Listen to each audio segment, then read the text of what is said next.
2020 බහුපද ගාන. hx සමානයි x ගණනය ධන ax වර්ගය ධන bx ධන c යයි ගනිමු. මෙහි abc තාත්වික සංඛ්‍යාවේ x වර්ගයේ ඍණ 1 යන hx සාධකයක් බව දී ඇත b සමානයි ඍණ 1 බව පෙන්වන්න කියලා කියනවා. මුලින්ම එනම් ඔන්නම කතාවක් කියනවානේ. එහෙනම් අපි ඔන්නක බව පෙන්වලා ඉමු ඉස්සෙල්ලා. hx කියන එක නම් මුලින්ම මෙතනින් දාගෙන hx සමානයි x ගණනය ධන ax වර්ගය ධන bx ධන c. මම ගත්තට පස්සේ මෙයා x වර්ගයේ ඍණ එකෙන් x වර්ගයේ ඍණ එක කියන්නේ hx සාධකයක් බව දී ඇත කියලා කියනවානේ. එහෙනම් මේක මේ දීප පිළිබඳ ඇල්ගොරිතම් පොඩ්ඩක් කියමුකෝ අපි. hx සමානයි x වර්ගය ඍණ එකෙන් බෙදූ විට මෙයාගේ ශේෂය බිඳුවක් වෙන්න ඕනේ සාධකයක් වෙන්න නම්. හරිනේ. මේක මම ලියා ගන්නවා දැන් මෙතන අර මෙයා ලස්සන සාධක වල වෙන් වෙනවා නේද? ඒකයි සාධක දෙකට ලස්සනට වෙන් වෙනවානේ. x ඍණ 1 x ධන 1. ලස්සනට ඒකේ සාධක වලට වෙන් වෙනවා නම් මොකද කරන්න තියෙන්නේ? අපිට කෙලින්ම ඕක ලබ්ධිය මගහැරලා උත්තරයක් ගන්න පුළුවන්. එහෙනම් ලබ්ධියට මම ගන්නවා මේක කොහෙවත් නැති කෙනෙක් ගමු අපි gx කියලා ගමුකෝ. එතකොට gx කියන්නේ කවුද කියලා පොඩි හැඳින්වීමක් දීලා තියෙනවා. gx යනු මාත්‍රය කීයද? මෙයාගේ මාත්‍රය 2යි මාගේ මාත්‍රය 3 මාත්‍ර එකක් නේ. මාත්‍රය එකෙහි බහුපදයකි. හරි. මම මේ කතාව හරි. එහෙනම් අපිට මේකෙන් ගන්න පුළුවන් නේද? මට මේ ලබ්ධිය මගහරින්න පුළුවන් හොඳම විදියක් කරනවා x සමාන 1 කළාත් පුළුවන් x සමාන ඍණ 1 කළාත් පුළුවන් නේ. එහෙනම් x සමාන 1 කියලා ඉස්සෙල්ලා මේක සංකේතයෙන් ලියලා ඉන්න. x සමාන 1 දී මොකක්ද වෙන්නේ? h1 කියන එක යනවා. මේක බිඳුවක් වෙනවා මේ සෙට් එක බිඳුවක් වෙනවානේ. එහෙනම් ලස්සන බිඳුවක් වෙනවා. එහෙනම් මේක අරයට ආදේශ කරලා බලන්න. 1 ගානේ 1යි. හරි. ඊට පස්සේ bx කියනකොට b ධන c සමානයි බිඳුවයි ඔන්නෝම එකක් වෙනවා. එහෙනම් a ධන b ධන c සමානයි ඍණ එකක් කියලා එනවා. මේක පළවෙනි සමීකරණය විදිහට තියාගමු. එහෙනම් අපි ආදේශ කරනවා මෙන්න මෙයා කරන x සමානයි ඍණ එක ආදේශ කරන්න පුළුවන් නේද? එහෙනම් x සමානයි ඍණ එක ආදේශ කරනවා. ඍණ එක ආදේශ කරාම මොකක්ද වෙන්නේ? ඍණ එක ආදේශ කරාම මෙතනවා h ඍණ 1 සමානයි. මෙතනට ඍණ එක දැම්මම මේක බිඳුවක් කළා මේකත් බිඳුවක් වෙනවනේ. එයා බිඳුවක් වෙනවා. ඊට පස්සේ ඍණ 1 ගන්නේ ඍණ 1යි. ඍණ 1 වර්ගය ධන 1යි. ඒතකොට ධන a එනවා. ඍණ 1 වැඩි කිරීම b කියන්නේ ඍණ b ධන c සමානයි බිඳුවක් වෙනවනේ. ඔන්න ඕකමම එහෙනම් a ඍණ b ධන c සමානයි බිඳුව වෙන මේ ඍණ 1 මේ පැත්තට ආවම ධන 1ක් වෙනවනේ. මේක 2 කියලා ගන්නවා. මේ දෙන්න සුළු කරාන් පස්සේ මට b වල උත්තරේ ඍණ 1ක් කියලා ගන්න පුළුවන්. කොහොමද අපි ඒක ගන්නෙ? මට මේක මෙහෙම ගන්න පුළුවන්. මේ AC දෙන්නම කැපිලා යන්න ඕනේ. එහෙනම් එකෙන් දෙක අඩු කරන්නද? එකෙන් දෙක අඩු කරොත් මට මේ B කියන එක කෙනා ඉතුරු වෙනවා. එහෙනම් 1 ඍණ 2. පරිස්සමෙන් බලන්න. Aට A කැපෙනවා, C ට C කැපෙනවා. B කියන කෙනාගෙන් B ඍණ B කියන එක අඩු කරාම 2යි B එනවනේ. 2යි B සමානයි ඍණ 1 ඍණ 1 කියන්නේ ඍණ 2 B සමානයි ඍණ 1යි කියලා උත්තරේ එනවා. එහෙනම් අහපු උත්තරේ අපි ඉස්සෙල්ලා හොයලා පෙන්නනවා. එහෙනම් B සමානයි ඍණ 1ක් කියලා අපිට ගන්න පුළුවන්. ඒක හරියි. hx යන්න x වර්ගයේ ඍණ 2x මගින් බෙදූ විට ශේෂය 5x ධන k බවද දී ඇත. මෙහි k තාත්වික සංඛ්‍යාවක් වේ.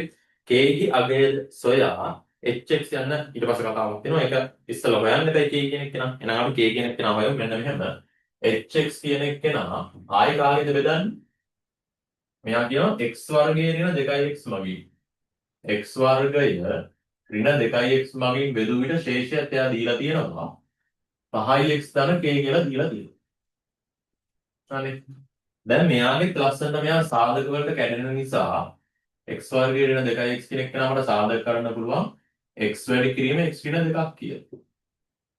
එහෙනම් මෙතනත් මට ලබ්ධිය මගහරින්න පුළුවන්. ලබ්ධිය මගහරින්න පුළුවන් හොඳම විදිය. ඒතකොට අපි ලබ්ධියට නමක් දෙමු fx කියලා. අනේ gx ගන්න බෑ හොඳේ. ඇයි gx කියන්නේ කවුද? gx කියන්නේ මෙතනට අදාළ ලබ්ධියනේ. ඒතකොට මෙයි ලබ්ධිය වෙනස්නේ. එහෙනම් ඔන්නෝම ගන්නවා. එහෙනම් fx කියන්නේ කවුද කියලා පොඩ්ඩක් කියලා දෙන්න. fx යනු මෙයාගේ මාත්‍රය 2යි මෙයාගේ මාත්‍රය 3ක් නිසා ඒක මාත්‍ර එකක් විතර බහුපදයක් නේද? fx යනු මාත්‍රය එකෙහි බහුපදයකි. බහුපදයකි. ඒක හරි. එහෙනම් අපිට කෙලින්ම ගන්න පුළුවන්. මේකේ දැන් ඔන්න බලන්න. මේක බිඳුවක් වෙනව නේද? x සමානයි බිඳුවේදී. මෙයා බිඳුවක් වෙනවා x සමානයි දෙකේ. ඔයාගෙන් දෙක ආදේශ කරලා බලන්න මේ ලස්සනට උත්තරේ එනවා නම් x සමානයි බිඳුව ආදේශ කරමුකෝ. ඉස්සලම සංකේත වලින් ලියලා ඉන්න.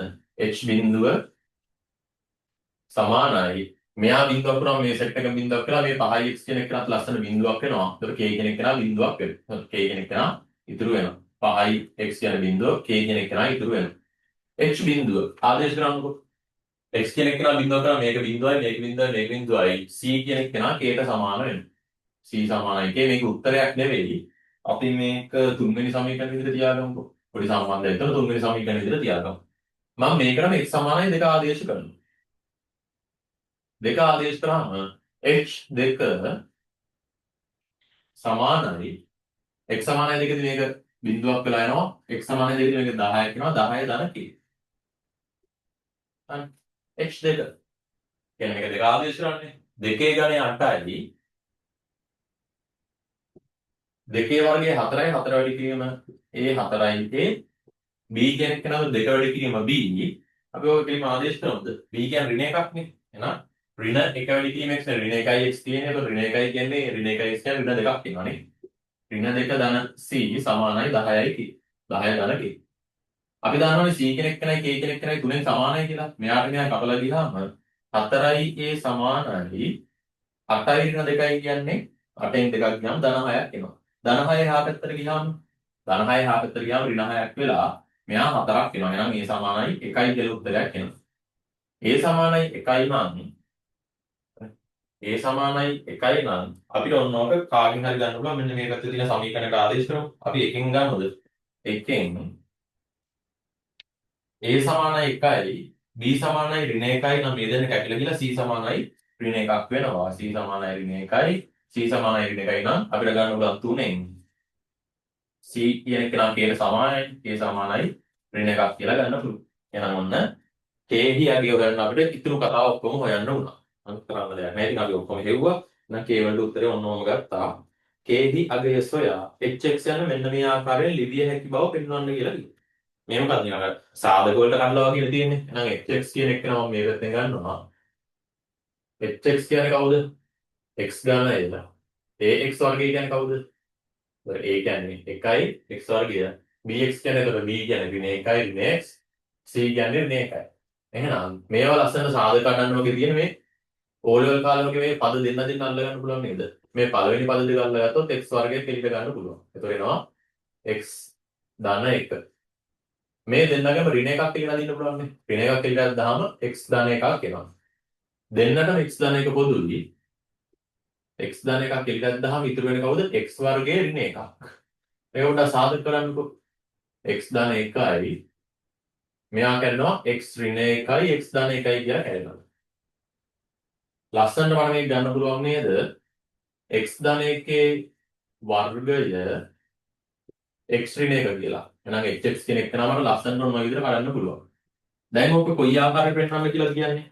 ඕකේ x ඍණ ලැම්ඩාගේ වර්ගය x ඍණ ලැම්ඩාගේ වර්ගය x ඍණ mu කියලා ගන්නன்னு කියන්නේ. දැන් ඉතින් සංසන්දනය කළා ලැම්ඩා සහ mu ට අගයන් හොයලා තියන්න. අගයන් හොයන්න කියලා කියන්නේ ආකාරයෙන් ලිවිය හැකි බව පෙන්වන්න කියලා කියන්නේ. ඒ වුණාට මේකේ ලැම්ඩා සහ mu කියන එක නා සංසන්දනය කළා ලියලා තියන්න. හරි.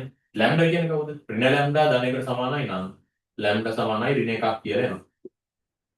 ඍණ mu ඍණ 1කට සමාන නම් mu සමාන 1යි කියලා ගන්න පුළුවන් නේ. එහෙනම් ඔන්න ලැම්ඩා ඍණ 1යි mu 1යි කියලා අපිට යාගේ අන්තිම උත්තරේ ගන්න පුළුවන්. ඔය විදිහට තමයි මේ වැඩේ හැදෙන්නේ.